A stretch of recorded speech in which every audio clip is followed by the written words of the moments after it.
에스겔 6장 1절에서 4절입니다. 여호와의 말씀이 내게 임하여 이르시되 인자야 너는 이스라엘 산을 향하여 그들에게 예언하여 이르기를 이스라엘 산들아 주 여호와의 말씀을 들으라. 주 여호와께서 산과 언덕과 시내와 골짜기를 향하여 이같이 말씀하시기를 나 곧 내가 칼이 너희에게 임하여 너희 산당을 멸하리니 너희 제단들이 황폐하고 분향 제단들이 깨뜨려질 것이며 너희가 죽임을 당하여 너희 우상 앞에 엎드려지게 할 것이라. 오늘 말씀은 에스겔 선지자가 하나님의 명령을 받아 이스라엘 산을 향하여 예언하는 장면입니다. 에스겔 4장과 5장에서는 에스겔이 벙어리 파수꾼으로 무언의 상징적인 행위를 통해 하나님의 말씀을 증거합니다. 그렇다면 에스겔 선지자는 어떤 하나님의 말씀을 전하는 것일까요? 지금 하나님은 에스라를 통하여 여러 상징적인 모습으로 이스라엘 심판과 그 이유에 대해서 말씀하고 계시는 것입니다. 그리고 우리가 함께 보는 에스겔 6장에서는 하나님께서 에스겔 선지자를 통하여 우상을 섬겼던 이스라엘이 어떻게 멸망하게 될지를 직접적으로 보여주십니다.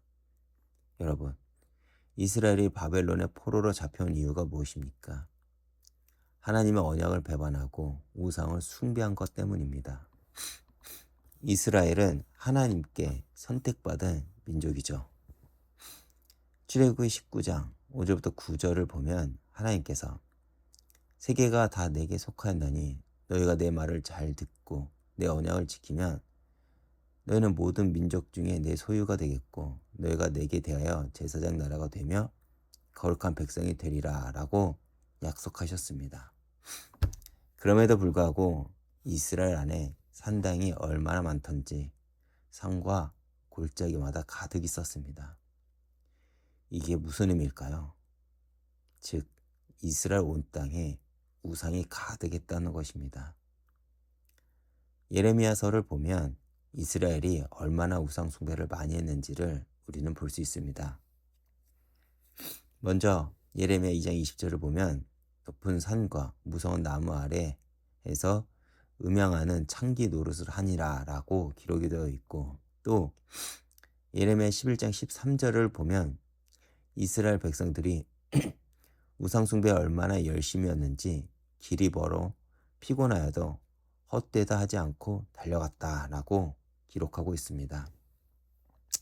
다시 말해 온갖 좋은 것들을 다 우상에게 갖다 바쳤다는 것입니다. 심지어 자기 자식까지 우상 제물로 바치기도 했다고 합니다.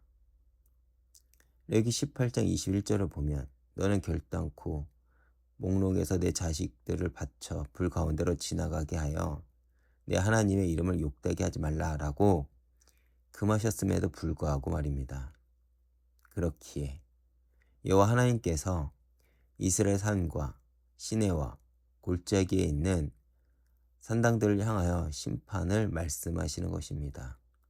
3절에 나 곧 내가 라고 하시면서 하나님께서 직접 나설 것임을 강조합니다. 그런데 여기서 우리는 궁금한 게 있습니다. 도대체 산당을 누가 만들었습니까? 바로 이스라엘 백성들입니다. 그러므로 산당의 파괴만이 아니라 그 산당을 만들고 그 산당에서 우상들에게 제물을 바치며 그들에게 복을 빌던 모든 자들도 그 산당의 파괴와 함께 심판을 당할 것이라고 말씀하고 계시는 것입니다. 그러면서 이어 4절을 보겠습니다. 너희가 죽임을 당하여 너희 우상 앞에 엎드러지게 할 것이라 라고 하십니다. 이것은 우상 숭배자들이 자신을 섬겼던 우상 앞에 죽게 된다는 것을 의미하죠. 이것이 얼마나 아이러니합니까? 복을 빌기 위해 절했던 그 우상 앞에 죽게 되는 것입니다. 그렇다면 하나님께서 이렇게 심판을 통하여 우리에게 무엇을 알리고자 하는 것일까요? 7절을 보면 이스라엘 하나님이 여호와인 줄 알게 하려 함이라 라고 합니다. 즉 하나님이 어떤 분이신지를 알게 하기 위해서 심판을 하신다는 것입니다. 그런데 하나님의 심판의 목적은 단순한 징벌이 아니죠. 백성들로 하여금 여호와만이 참 하나님이시라는 것을 깨닫게 하려는 것입니다. 출애굽기 20장 3절을 보면 너는 나 이외에 다른 신을 내게 있게 하지 말라라고 하신 그 첫 번째 계명을 심판을 통하여 기억하게 하시는 것입니다. 여러분, 우리 인생 속에서도 마찬가지일 것입니다. 우리가 이 시대에 기독교인으로서 살아간다는 것은 무엇일까요?